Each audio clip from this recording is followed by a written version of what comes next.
आदित्य, हं? तू अर्चूताईंना काल सांगितलं नाहीस का तुझ्या प्रमोशन विषयी? नाही बहुतेक विसरलो. का पण काय झालं? अरे हर्ट झाल्या त्या. त्यांना आत्ता कळलं माईंकडून आणि विशाताई पण गिफ्ट विषयी बोलल्या. मग त्यांना वाटलं की त्यांना एकट्यांनाच नाही सांगितलंय फक्त. हे चुकून सांगायचं राहिलं यार. कालही मी तिच्याशी बोलायला गेलो होतो त्या वेगळ्याच विषयावर आणि वेगळ्याच मूडमध्ये. त्यातही ते राहून गेलं. मुद्दामून असं करेन का मी मेघना?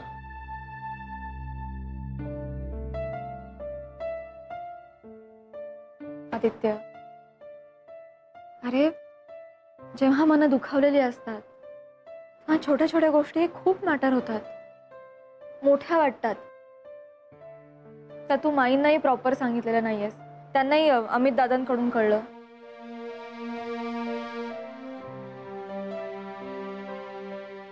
मी गेलो होतो माईला सांगायला, पण ती माझ्याकडे बघायला सुद्धा तयार नाही.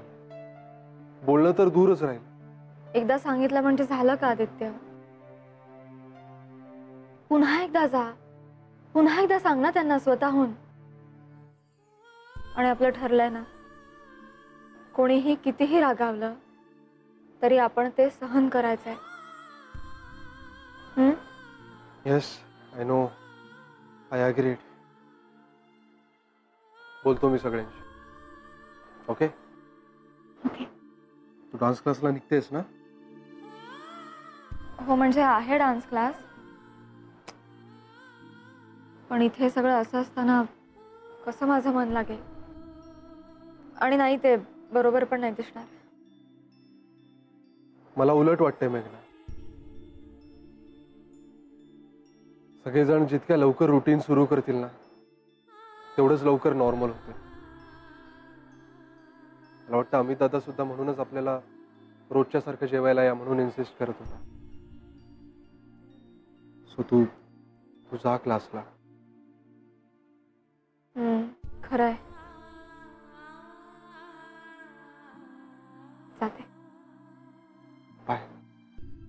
बाय.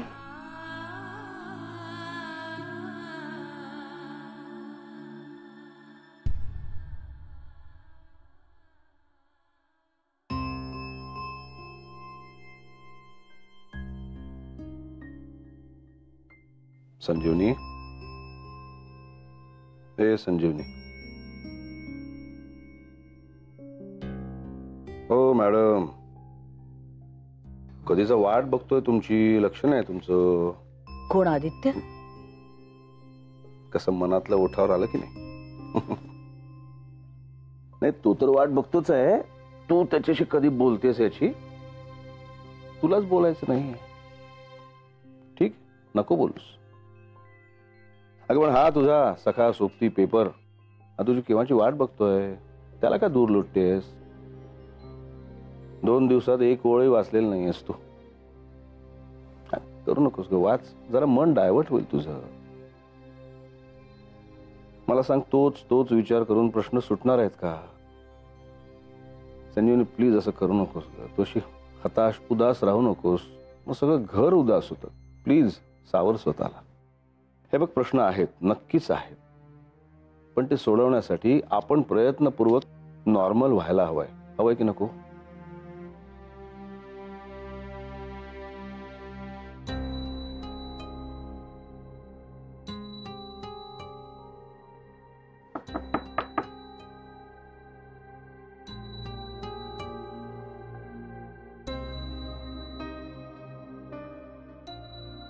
मी डान्स क्लासला जाते.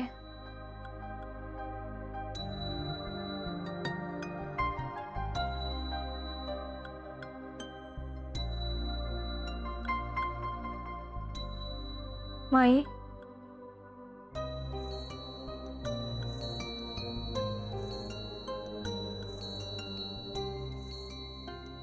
ठीक आहे, नीट जा.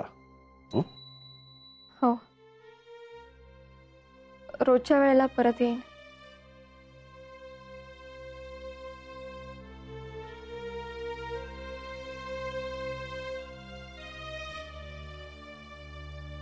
बघ संजीवनी, अशी मनात अढी ठेवून आपण सिच्युएशन आणखीन बिघडवून टाकू. मला एक सांग, मुलांनी आपल्या वागण्याचं समर्थन केलंय का? आमचं चुकलं असंच म्हणाले ते. कधी? आपण ती पेटी बघितल्यावर, आपल्याला सगळं कळल्यावर ना.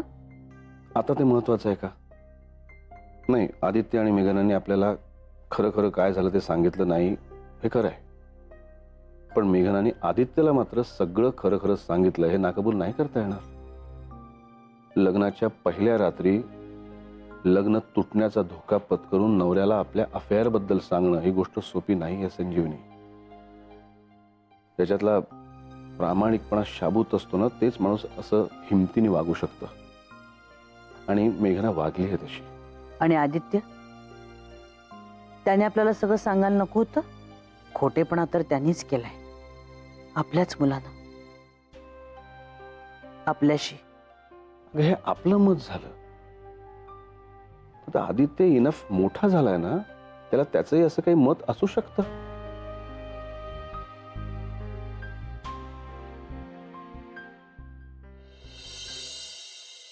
पल्लव, तुम्हाला चहा करायला शिकायचंय ना? हो, आम्हाला सगळ्यांनाच. हा, मग नाना रविवारी चहा करायला शिकवणार आहेत तुम्हाला. आई, काल संध्याकाळी मी हेच विचारायला गेलो होतो तर मायाजी रडत होती. ए पल्लव, आम्हाला ना नवीन प्रोजेक्ट सांगितलाय. हो का? कुठला? अरे माउंट बोर्डवर सूर्यमंडळाचं चित्र बनवायचंय. हो ना, एकदम सोप्पा आहे ग. मी तुला करून देईन. आमचा झाला होता तो. हो हो, तिचा पक्का झालाय तो. मागे हिने एवढा मोठा सूर्य काढला होता की बाकीच्या ग्रहाला जागा उरली नाही. हे मयू, तू ना मेघना काकूकडून काढून घे, ती मस्त काढेल. काही गरज नाहीये त्याची, मी काढून देईन. ए आई, तुझं ड्रॉइंग किती वाईट आहे. मयू, जास्तच तोंड चालायला लागलंय तुझं अलीकडे. अर्चू, अगं मग काय विजया, आजपर्यंत तुझे सगळे प्रोजेक्ट मीच करून देत होती ना? काय येत होती मेघना मामी तुझी?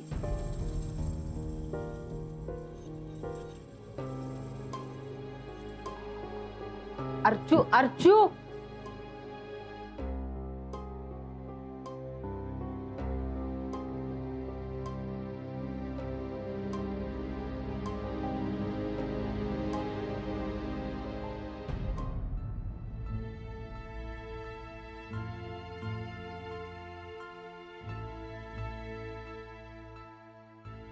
विजया, आपलं हे घड्याळ बरोबर आहे ना ग?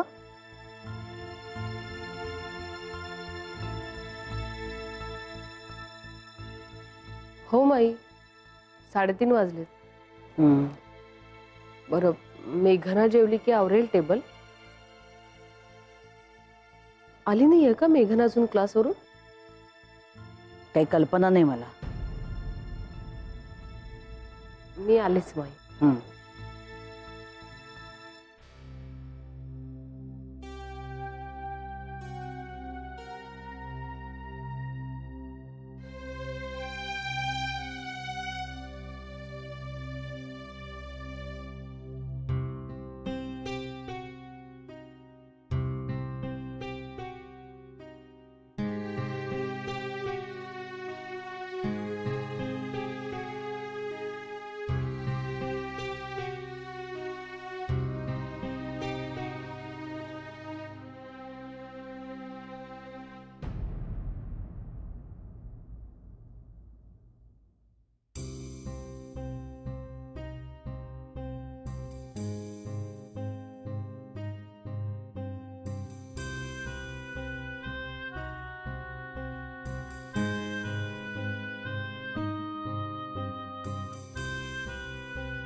अजून कशी आली नाही पोर?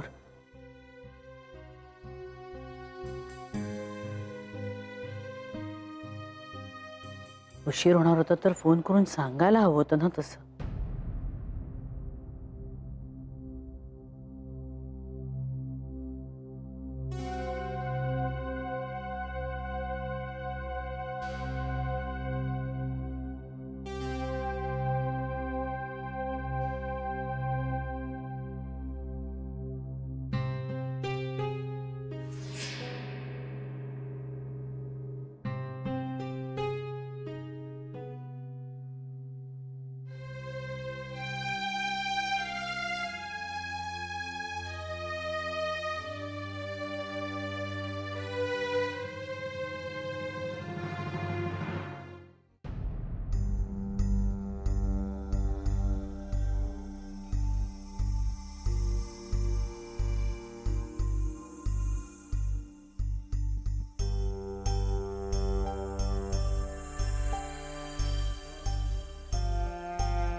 हा हॅलो, बोल ग मेघना. अरे काही नाही, क्लासहून परत आले म्हणून फोन केला. बर, घरी काय वातावरण अजून तसंच आहे? हो, म्हणजे जेव्हा आले तेव्हा समोर कोणीच नव्हतं. आता जेवायला जाईन तेव्हा कळेल. काल विजयाताई पण जेवल्या नाहीत, पण आज मात्र दोघींनाही विचारेन, माईंना आणि विजयाताईंनाही. आणि आले म्हणून सांगायलाही जाते. ठीक आहे, उपाशी राहू नकोस, कळलं ना? हो, यू टेक केअर. चल बाय. बाय.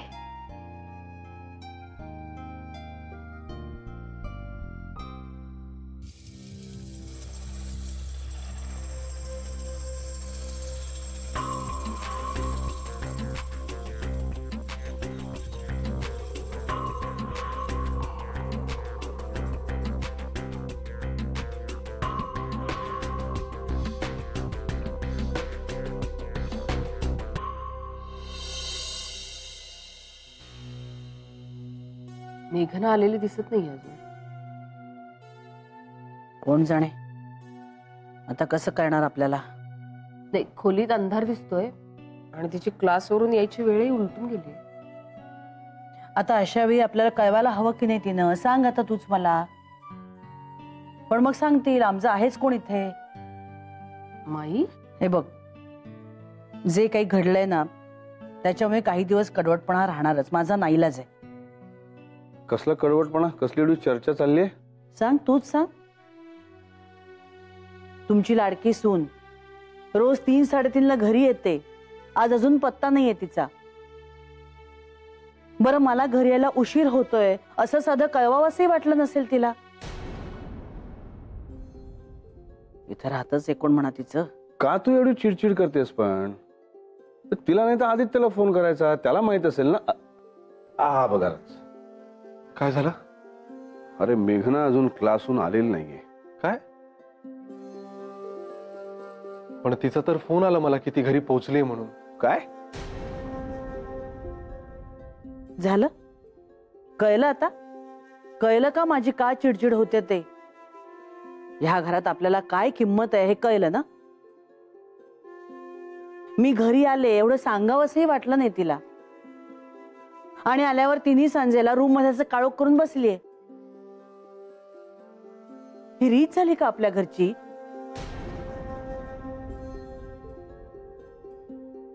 माई,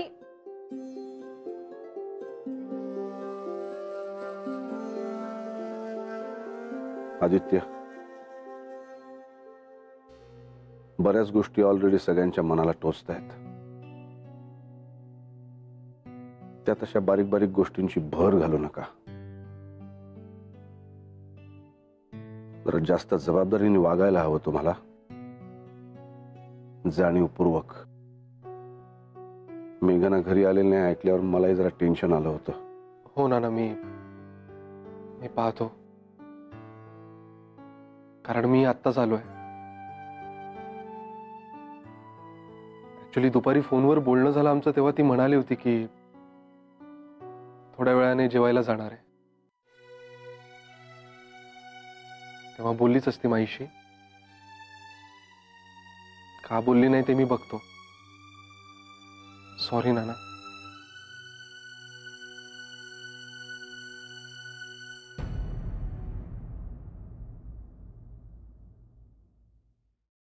मेघना,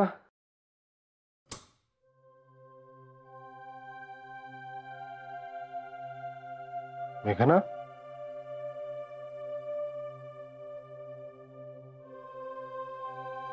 काय ग?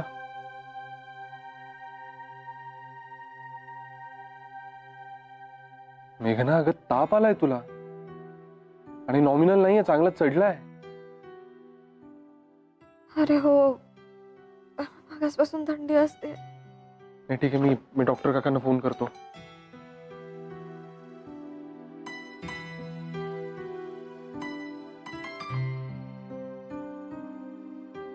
हॅलो, हा काका, मी आदित्य बोलतोय. नाही काका, मी बरा आहे, पण मेघनाला ताप आलाय आणि थंडी पण वाजते खूप. ठीक आहे, मी टेम्परेचर चेक करतो, पण तुम्ही लवकर या ना प्लीज. ओके ओके, या. Okay, bye.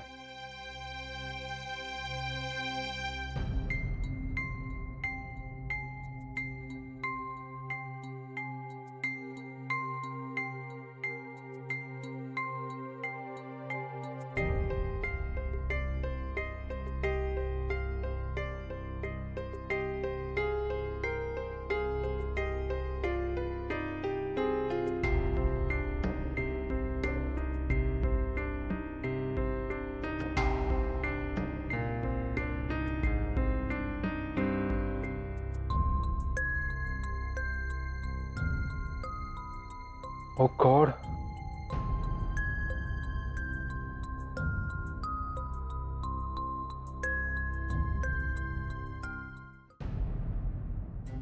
आता तरी तुम्हाला कळलं ना यांना घरच्यांची किती परवा येते. आम्ही इथे काळजी करत बसलोय. इतकं सगळं घडून गेलं तरी सुद्धा ह्यांना उशीर झाला म्हणून आमचा जीव तुटतो. पण ह्यांना काही आहे का त्याचं? बाईसाहेब आल्या कधी, खोलीत जाऊन झोपल्या कधी, कळलं सुद्धा नाही. तिन्ही सांजेला असं झोपणं बरोबर आहे का हो? ही रीत आहे आपल्या घरची? बरं, आपल्या घरात कुणी आलंय कुणी गेलंय हे सांगितल्याशिवाय कळतही नाही. सगळे आपापल्या खोल्यांमध्ये. आल्यावर सांगाल नको हे ना की मी आले बाबा, जेवतेय, जेवणार आहे, जेवणार नाहीये. हे सांगितल्याशिवाय कसं करणार आम्हाला? दर्शन देऊन सांगाल नको? ती विजया सुद्धा बिचारी सारखी आतबाहेर करत होती. अशा वेळी नाही ते विचार येतात की नाही मनात? अगं मग आपण डोक्यावरून पाहायचं ना तिच्या खोलीत. पाहिलं, मी स्वतः पाहिलं. इतकी काय आडमुठी नाहीये मी. आणि त्यांच्यासारखी बेजबाबदार तर मुळीच नाही. पाहिलं, बघितलं तेव्हा नव्हती ती तिथे. माझंच सगळं चुकलंय असं दाखवून देऊ नका मला. नाही ग संजीवनी, मला कळतोय ग तुझा राग. पण असं घरातलं ताणलेलं वातावरण, हे तू मी असं फार दिवस वागून नाही ना चालणार. नाही ना चालणार म्हणजे? मी काय मुद्दामून वागते का हो अशी? अहो, मी सुद्धा माणूसच आहे ना. ह्या ज्या काही माझ्या प्रतिक्रिया आहेत ह्या स्वाभाविक आहेत असं नाही का वाटत तुम्हाला? वाटतंय ग बाई, कसं वाटणार नाही? हे बघ, जे काय झालंय त्यामुळे सगळ्यांनाच मनस्ताप झालाय, पण ज्यांच्यामुळे तो झालाय त्यांनाही तो तेवढाच झालाय हे विसरून चालणार नाही ना. आणि आपल्याला कोणीच तसं राहायला नकोय हे लक्षात घे. हा राग, ही आढी जर डोक्यात मनात मुरली ना तर त्याचं जखमेसारखं सेप्टिक होतं आणि मग ते बरं व्हायला जास्त वेळ लागतो. आणि त्याहीपेक्षा महत्वाचं म्हणजे तू मोठी आहेस ना त्यांच्यापेक्षा. ही परिस्थिती आपल्याला सुधारवायची आहे, बिघडवायची नाहीये. ही तुझी जबाबदारी आहे. एवढंच माझं म्हणणं आहे, बस.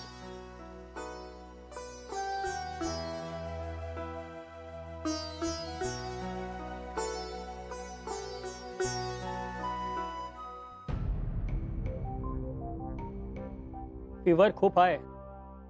अरे, व्हायरल फीवरचं असंच असतं. सध्या खूप साथ आहे, पण काळजी करू नकोस. मी एक गोळी देतो, ती लगेच देऊन टाक. ओके. आणि औषधं लिहून देतो, ती मागून घे.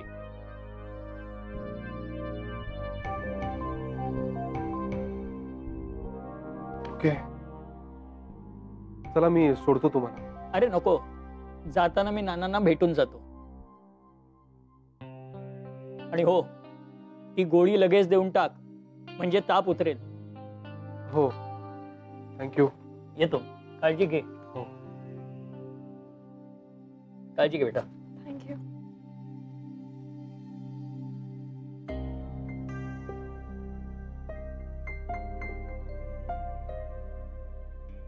मेघना, चल ही गोळी घेऊन टाक. काळजी नको करूस, मी आहे ना.